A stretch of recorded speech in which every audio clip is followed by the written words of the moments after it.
অসমৰ প্ৰত্যেকগৰাকী জনসাধাৰণলৈ দিবলৈ লৈছো ডাঙৰ খবৰ। আজি হৈছে 11 জুন। আজি অসমৰ লাখ লাখ দুখীয়াসকলৰ বাবে কেইখনমান গুৰুত্বপূৰ্ণ খবৰ প্ৰদান কৰিম।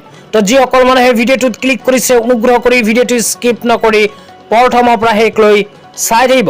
তো আপোনালোকৰ ঘৰত যদি কলেজত পঢ়া ছাত্ৰী আছে তেন্তে আপোনাৰ কাৰণে আহি গ'ল ভাল খবৰ, কিয়নো অসম চৰকাৰে কলেজত পঢ়া ছাত্ৰীসকলৰ বাবে ঘোষণা কৰিছে এখন বিশেষ আঁচনি।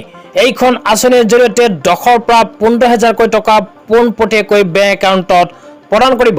তো কোনখন আঁচনি ঘোষণা কৰিছে, কোনখন আঁচনিৰ জৰিয়তে ছোৱালীসকলে 10ৰ পৰা 15,000কৈ টকা লাভ কৰিব, এতিয়া আপোনালোকক বিস্তাৰিত জনাইছোঁ। অনুগ্ৰহ কৰি ভিডিঅ'টো স্কিপ নকৰি চাই থাকিব আৰু মোৰ চেনেলত নতুন হ'লে চেনেলটো ছাবস্ক্ৰাইব কৰি মোৰ লগত থাকিব।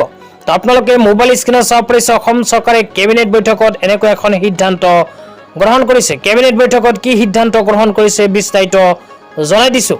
তো ইয়াতে লিখা আছে নিযুত মইনা আঁচনিৰ অধীনত HSLC আৰু HS উত্তীৰ্ণ ছাত্ৰীসকলে লাভ কৰিব ক্ৰমে 12,500 টকা আৰু 10,000কৈ টকা।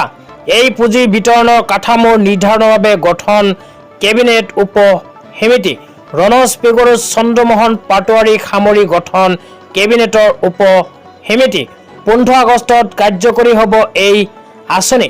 ৰাজ্যিক কেবিনেট বৈঠকত গ্ৰহণ কৰা হয় এই বিশেষ সিদ্ধান্ত।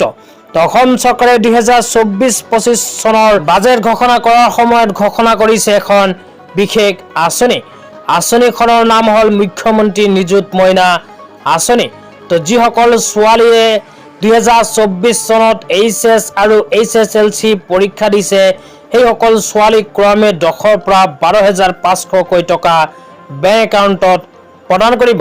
লগতে অসম চৰকাৰে নতুনকৈ কেবিনেট বৈঠকত গ্ৰহণ কৰা সিদ্ধান্ত অনুযায়ী অহা 15 আগষ্টৰ পৰা কাৰ্যকৰী হ'ব মুখ্যমন্ত্ৰী নিযুত মইনা আঁচনি। 15 আগষ্টৰ পিছতেই কিন্তু ছাত্ৰীসকলৰ বেংক একাউণ্টত সোমাই যাব টকা। তো আজি ইমানেই, ধন্যবাদ।